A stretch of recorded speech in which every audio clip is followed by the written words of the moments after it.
Graça e paz do nosso Senhor Jesus, aleluia. Deus te abençoe, aleluia.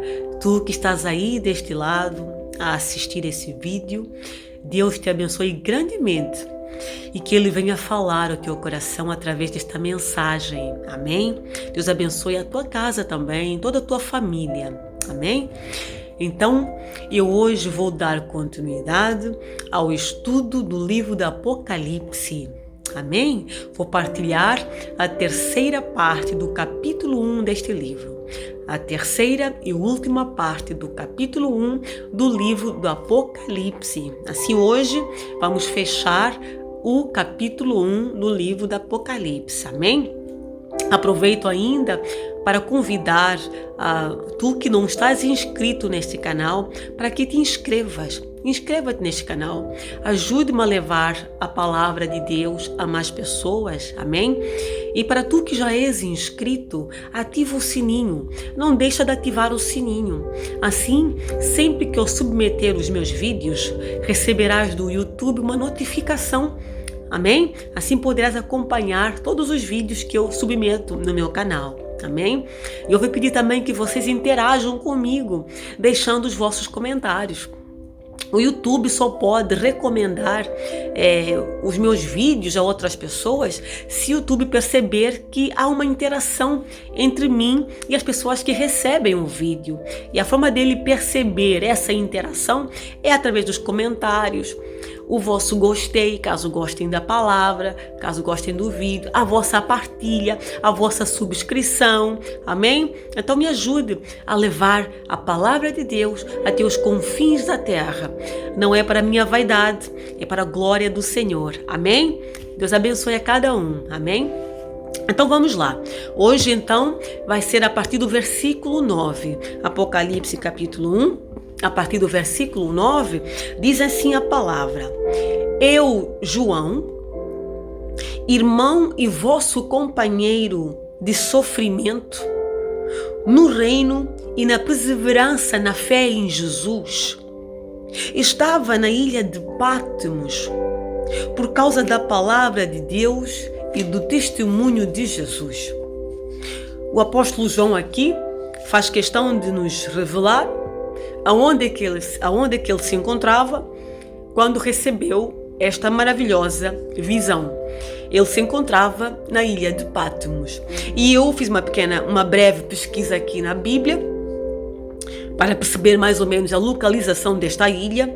E conforme eu pude aqui aferir, a ilha de Patmos era uma pequena ilha rochosa no mar Egeu, próxima ao litoral onde hoje se situa a Turquia.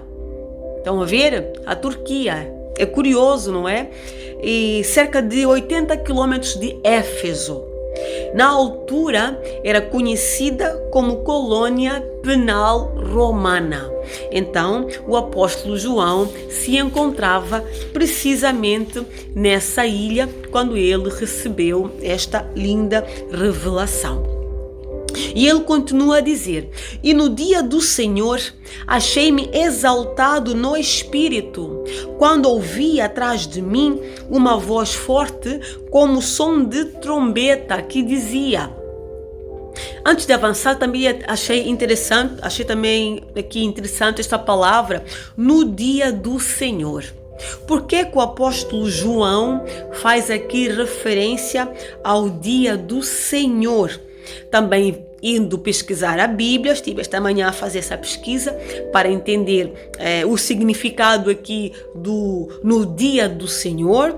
Então fui perceber que naquela época o domingo já era conhecido pela igreja cristã primitiva como o dia do Senhor. Era, portanto, nesse dia, no domingo, em que os irmãos se reuniam para tomar a ceia, para partir o pão, como o termo que eles usavam naquela época. E por que eles escolheram domingo, então? Porque também, pesquisando na Bíblia, percebi também que foi precisamente no domingo o dia em que as mulheres, quando foram lá ao sepulcro de Jesus para ver o corpo do Senhor Jesus, quando chegaram lá, não encontraram o corpo do nosso Senhor Jesus. E isso foi no dia do domingo. No dia domingo. Então, eles batizaram, podemos assim dizer, esse dia como o dia do Senhor, o primeiro dia da semana. Então eu vou trazer aqui um trecho só da Bíblia para confirmarmos na palavra de Deus que esse dia era o dia que eles se reuniam como igreja, no domingo. Amém? Vai dizer assim, Atos dos Apóstolos, capítulo 20, versículo 7, diz assim: no primeiro dia da semana, nos reuníamos com finalidade de partir o pão. Aqui na parte A deste versículo. Então está aqui uma das confirmações que no primeiro dia da semana, ou seja, o domingo, o chamado dia do Senhor, a igreja se reunia para partir o pão, para tomar a Santa Ceia, aquilo que nós também hoje fazemos, amém?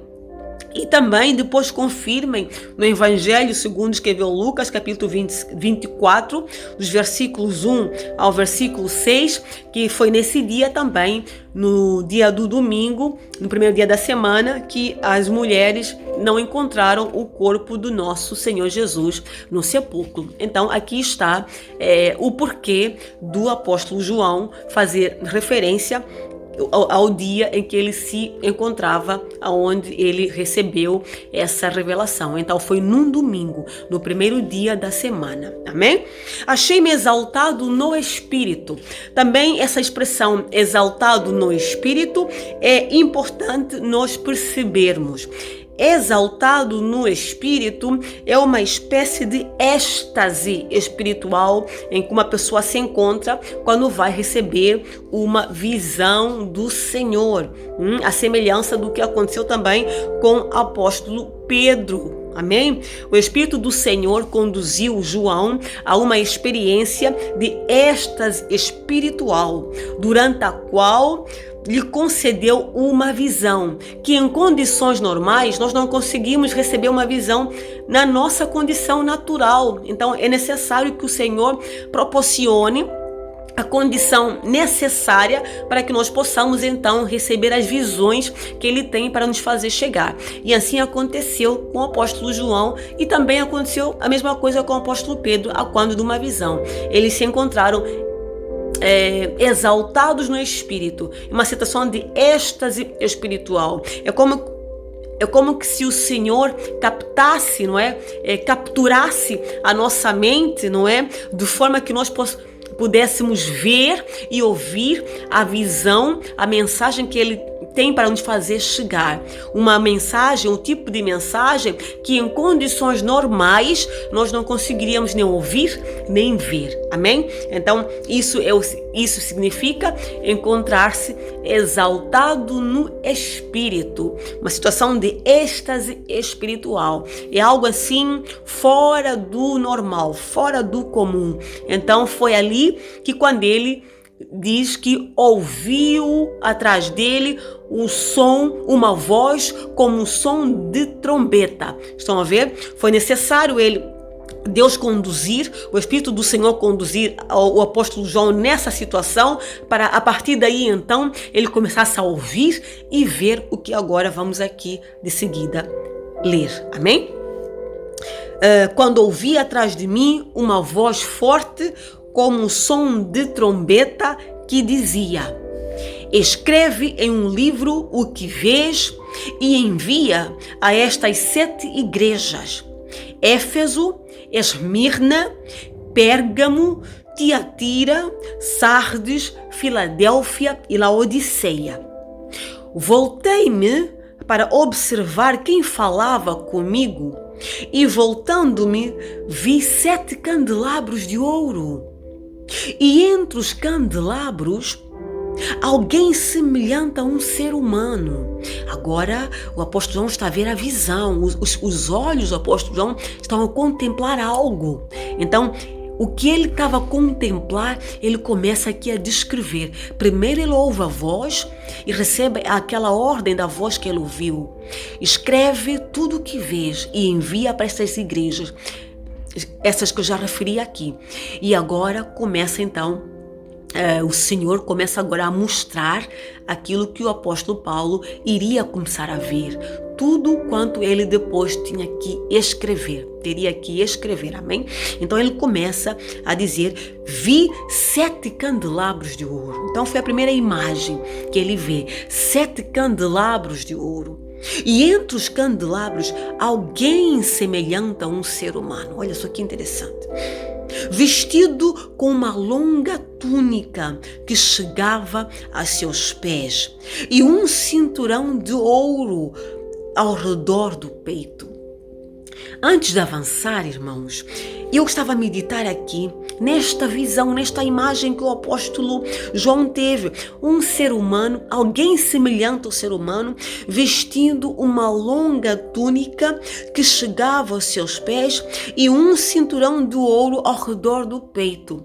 Então, analisando a palavra, eu percebi claramente que esse alguém semelhante ao ser humano trazia vestido uma veste sacerdotal, ou pelo menos uma veste semelhante às vestes sacerdotais. Então, temos aqui já um vislumbre do nosso Senhor Jesus como nosso sumo sacerdote. Olha só, Cristo, ele é ou não é o nosso sumo sacerdote? Então o apóstolo João vai começar aqui a ver alguém semelhante ao ser humano, vestindo uma longa túnica que chegava até aos pés, com um cinturão ao redor do peito, um cinturão de ouro. Então esse alguém semelhante ao ser humano trazia uma veste sacerdotal. Então é aqui o primeiro vislumbre, não é, que nós podemos ver do nosso Senhor Jesus. E aqui neste caso concreto, o nosso Senhor Jesus como nosso sumo sacerdote. Amém? Sua cabeça e seus cabelos eram brancos como a lã, tão brancos quanto a neve, e seus olhos como uma chama de fogo. Também chamou a atenção esta referência que o apóstolo João faz. Sua cabeça e seus cabelos eram brancos como a lã, tão brancos quanto a neve. Brancos como a lã, tão brancos quanto a neve, a sua cabeça e seus cabelos. Meditando na palavra, é curioso que também há muita referência bíblica com relação aos cabelos brancos, brancos como a lã, brancos como a neve. Então, os cabelos brancos, aqui, se nós formos buscar na Bíblia, representam o quê? Santidade, sabedoria e eterna deidade de Cristo, não é? Por exemplo, veja só o livro do profeta Daniel.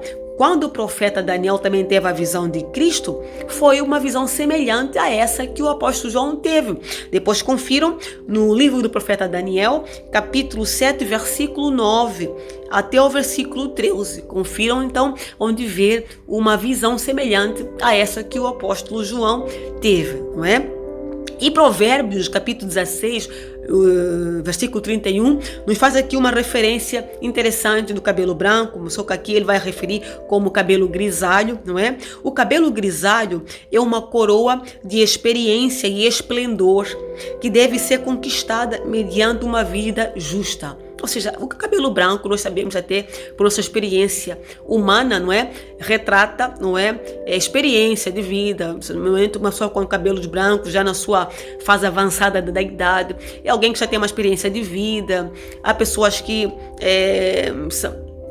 são muito sábias, não é?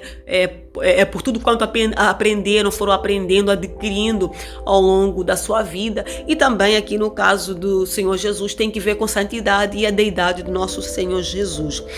Levítico capítulo 19, versículo 32, a parte A, também faz uma referência aos cabelos brancos, quando se referem sobretudo aos anciãos, não é? Mas também achei interessante relatar, não é, esta referência aqui dos cabelos brancos.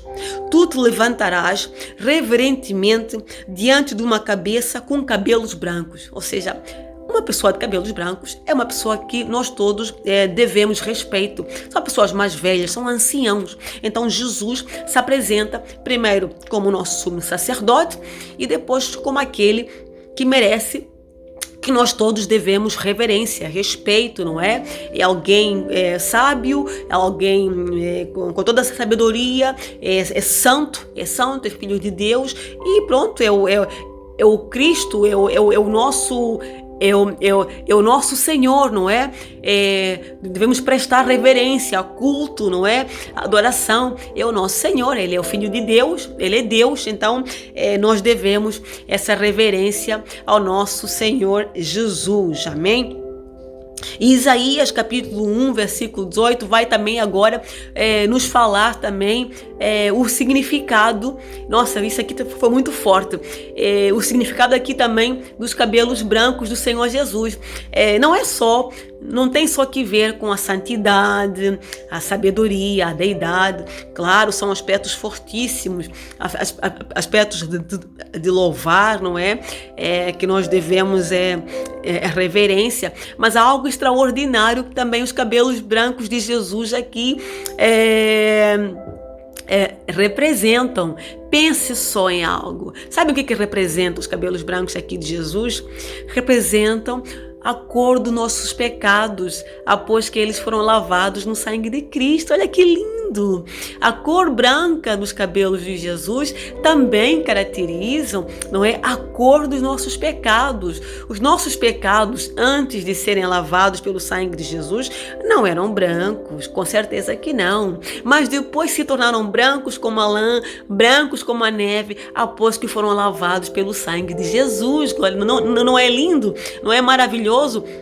Apocalipse é muito difícil para estudar, mas quando vamos encontrar alguns pontos principais, algumas revelações, nossa, se torna maravilhoso. Então eu fiquei impactada com essa revelação dos cabelos brancos de Cristo como a cor dos nossos pecados após lavados com o seu sangue, ou seja, Ele de fato carregou sobre si os nossos pecados. Ele nos remiu, Ele nos lavou, como diz Isaías capítulo 1, versículo 18. Então sim, vinde e arrazoemos, diz Javé. Ainda que os vossos pecados sejam como escarlate, eles se tornarão alvos como a neve. Ainda que sejam vermelhos como o carmesim, se tornarão brancos como a lã. Então, a cor dos nossos pecados mudou, meu Deus do céu, após que fomos lavados com o sangue remidor de nosso Senhor Jesus. E esses cabelos ao qual ele se apresenta também faz referência, não é, à cor dos nossos pecados, que agora Deus não olha como via quando nós ainda estávamos sem Cristo, não é verdade? Como estávamos ainda afastados do Senhor, estávamos perdidos sem Deus, não é? Destituídos da graça do Senhor. Agora já não, agora estamos com Jesus, agora somos filhos de Deus em Cristo Jesus, amém? Nossos pecados mudaram de cor, agora somos sem pecados, somos filhos do Senhor, aleluia, estamos debaixo da graça do Senhor, glória a Deus, oh meu Deus, não é maravilhoso? É maravilhoso, amém? Então vamos continuar aqui esta linda visão do apóstolo João. Ele continua dizendo, e seus olhos como uma chama de fogo. Claro que está o olhar penetrante do nosso Senhor Jesus, o olhar repleto da autoridade, não é? Glória a Deus que ele agora vem como o juiz, não é verdade? Seus pés reluziam como metal quando é refinado em fornalha ardente, e sua voz como o som de muitas águas. Aleluia! Tinha em sua mão direita 7 estrelas, e de sua boca saía uma espada com 2 gumes afiados. Oh meu Deus, eu também me detive aqui um pouco. Tinha em sua mão direita 7 estrelas. O livro do Apocalipse nos revela que as estrelas são os anjos das igrejas, não é verdade? Então, o apóstolo João vê o Senhor Jesus com as 7 estrelas, com os 7 anjos na sua mão direita. Isso quer dizer o quê? Que é o Senhor Deus, é Deus quem sustenta os anjos da igreja, não é? Então, é um cargo de alta, de um nível altíssimo de privilégio e responsabilidade, porque é o Senhor Jesus quem cuida dos anjos da igreja, não é? O Senhor Jesus é quem zela pelos anjos, Ele é quem cuida dos anjos, Ele é quem sustenta os anjos. Por isso que Ele tem os 7 anjos na sua mão direita. Olha só, os anjos estão na mão de Jesus, não é maravilhoso? Aleluia! E Ele diz, e da sua boca saia uma espada afiada, com 2 gumes afiados. Agora passamos do extremo para o outro, não é? Agora estamos a ver o Senhor Jesus com uma espada de 2 gumes afiados a sair da sua boca. Afinal, o que é isto de espada de 2 gumes afiados? Essa espada, com certeza, representa o poder e o direito de Jesus tem de julgar e executar as sentenças sobre os impenitentes. Ou seja, aqui a espada de 2 gumes saindo da boca de Jesus nos revela o nosso Senhor Jesus como um juiz, aquele que vai julgar. Porque a volta de Jesus também, essa segunda vinda de Jesus, ele também tem subjacente um julgamento. Jesus vem como juiz. Muitos ignoram esta particularidade do nosso Senhor Jesus, mas é muito séria. Ele vem ferir a terra, ele vem julgar aqueles que o afrontaram, aqueles que se rebelaram contra ele, aqueles que feriram as suas ovelhas. Jesus vem julgar aqueles que feriram, que humilharam, que esmagaram as suas ovelhas. Quem persegue as ovelhas de Jesus, quem maltrata as ovelhas de Jesus, está a maltratar a Jesus. Então o dia está próximo que ele vem levar a cabo o juízo, não é? Ele vem como um juiz. Veja só o que diz o livro do profeta Isaías, capítulo 11, versículo 4. Antes julgará com retidão e carinho todos os necessitados. Com justiça tomará decisões em favor dos pobres. Usará a sua palavra como se fosse um cajado, ferirá a terra e com o sopro da sua boca exterminará os ímpios. Então, não ignore essa segunda vinda do nosso Senhor Jesus, tá bem? Ele vem como juiz. Então, para você que tem perseguido a igreja do nosso Senhor Jesus, para você que tem afrontado Jesus, ainda está a tempo de se arrepender. O templo da graça ainda está aberto. Os braços do Senhor Jesus ainda estão abertos para todos quantos se arrependerem e buscarem e deixarem Ele entrar em seus corações e abrirem seus corações para que Ele venha fazer morada. Então arrependa-te. Não deixe para amanhã aquilo que podes fazer hoje. Amém? Jesus é Deus. Ele é Filho de Deus. Ele em breve virá para julgar os vivos e os mortos. Amém? Então vamos continuar esse estudo. Para terminar, ele vai continuar a dizer então aqui na palavra, no versículo 15, não é?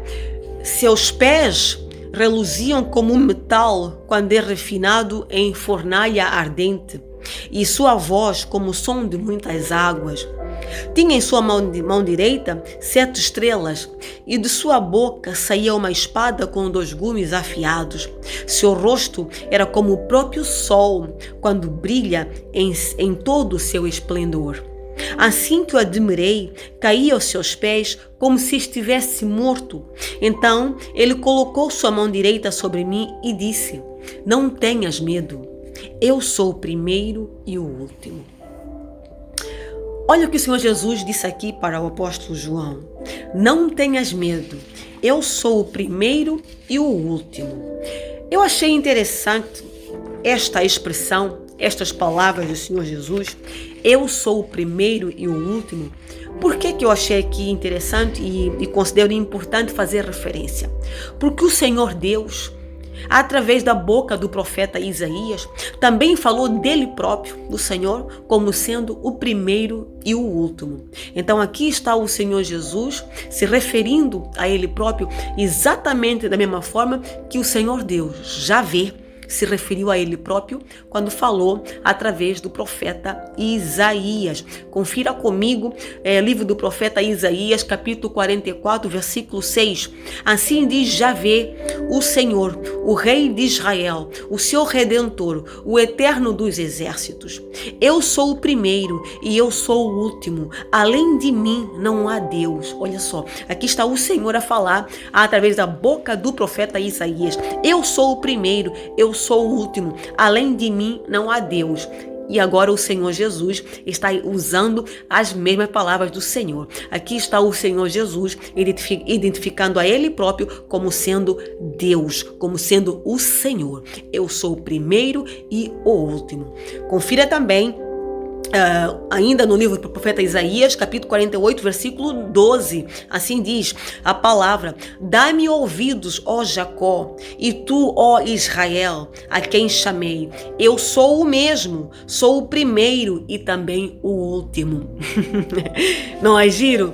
O Senhor Jesus aqui se apresenta como ele sendo Deus, o Senhor, o primeiro e o último. Eu sou o que vive.